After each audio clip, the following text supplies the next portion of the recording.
नमस्कार, मैं हूं आशा राय और आप देख रहे हैं NBC 24। प्रोग्राम की शुरुआत करने से पहले मैं अपनी पूरी टीम की तरफ से आप सभी को विश करना चाहूंगी अ वेरी हैप्पी मेरी क्रिसमस। तो आज है 25 दिसंबर यानी क्रिसमस का दिन, साल का वो दिन जिसका सभी को बेसब्री से इंतजार रहता है। वैसे तो ये फेस्टिवल ईसाई धर्म के लोगों का है, लेकिन इस त्योहार को सभी धर्म के लोग काफी धूमधाम से सेलिब्रेट करते हैं। हाँ, ये बात और है कि इस फेस्टिवल को मनाए जाने के तरीके काफी अलग अलग हैं। बात करें ईसाई धर्म के लोगों की, तो वो अपने इस सबसे बड़े फेस्टिवल को चर्च में जाकर प्रार्थना सभा करके, कैंडल जलाकर, घर में प्रार्थना सभा करके, केक काट के, क्रिसमस ट्री सजा के, बहुत तरह की डिशेस बनाकर और पार्टी करके इस त्योहार को काफी धूमधाम से मनाते हैं। तो वही बाकी धर्म के बहुत लोग भी इस दिन चर्च जाना, कैंडल जलाना, खासतौर पर मॉल में घूमना, पार्क जाना और पार्टी करना काफी पसंद करते हैं। तो बहुत सारे लोग इस दिन क्रिसमस ट्री सजाकर और पिकनिक मनाकर भी इस दिन को सेलिब्रेट करते हैं।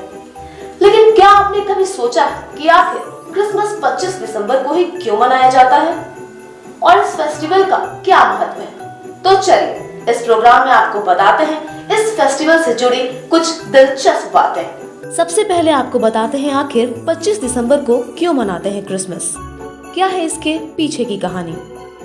दरअसल क्रिसमस जीसस क्राइस्ट के जन्म की खुशी में मनाया जाता है। ईसाई मान्यता के अनुसार जीसस क्राइस्ट का जन्म 25 दिसंबर को हुआ था। जीसस क्राइस्ट को भगवान का बेटा कहा जाता है। क्रिसमस का नाम भी क्राइस्ट से पड़ा। हालांकि बाइबल में जीसस की कोई बर्थ डेट नहीं दी गई है, लेकिन फिर भी 25 दिसंबर को ही हर साल क्रिसमस मनाया जाता है। इस तारीख को लेकर कई बार विवाद भी हुआ, लेकिन फिर भी 25 दिसंबर को ही हर साल इस फेस्टिवल को मनाया जाता है। ईसाई मान्यता के अनुसार 336 ईस्वी पूर्व में रोमन के पहले ईसाई रोमन सम्राट के समय सबसे पहले क्रिसमस 25 दिसंबर को मनाया गया। इसे कुछ सालों बाद पोप जूलियस ने आधिकारिक तौर पर जीसस के जन्म को 25 दिसंबर को ही मनाने का ऐलान किया। ऐसा माना जाता है कि यीशु के संसार में आने और उनके संसार में जाने के सैकड़ों साल बाद 25 दिसंबर को क्रिसमस का त्योहार मनाना प्रारंभ किया गया। अब आपको बताते हैं क्रिसमस ट्री के पीछे की कहानी। जैसा कि आप सभी जानते हैं, इस दिन क्रिसमस ट्री को सजाने की भी परंपरा है। दरअसल बताया जाता है कि यीशु के जन्म के बाद सभी उन्हें देखने आए। जिस दिन यह हुआ, उसी दिन की याद में क्रिसमस के मौके पर सदाबहार फर के पेड़ को सजाया जाता है। क्रिसमस ट्री की शुरुआत उत्तरी यूरोप में हजारों सालों पहले हुई थी। उस दौरान फर नाम के पेड़ को सजाकर इस विंटर फेस्टिवल को काफी धूमधाम से मनाया जाता है। इसके अलावा लोग चेरी की पेड़ की टहनियों को भी क्रिसमस के वक्त सजाया करते थे। जो लोग इन पौधों को खरीद नहीं पाते थे, वो लकड़ी को पिरामिड का शेप देकर क्रिसमस मनाया करते थे। अब आगे बढ़ते हैं और आपको बताते हैं सीक्रेट सांता की कहानी। प्रचलित कहानियों के अनुसार 4वीं शताब्दी में एशिया माइनर की एक जगह मायरा में सेंट निकोलस नाम का एक शख्स रहता था, जो कि काफी अमीर था। लेकिन उनके माता पिता की मौत हो चुकी थी। वो हमेशा गरीबों की चुपके से मदद करता था, उन्हें सीक्रेट गिफ्ट देकर खुश करने की कोशिश करता था। और फिर एक दिन निकोलस को पता चला कि एक गरीब आदमी की 3 बेटियां हैं, जिनकी शादियों के लिए उनके पास बिल्कुल भी पैसे नहीं हैं। बस फिर क्या था, इस बात को जान निकोलस इस शख्स की मदद करने पहुंचे।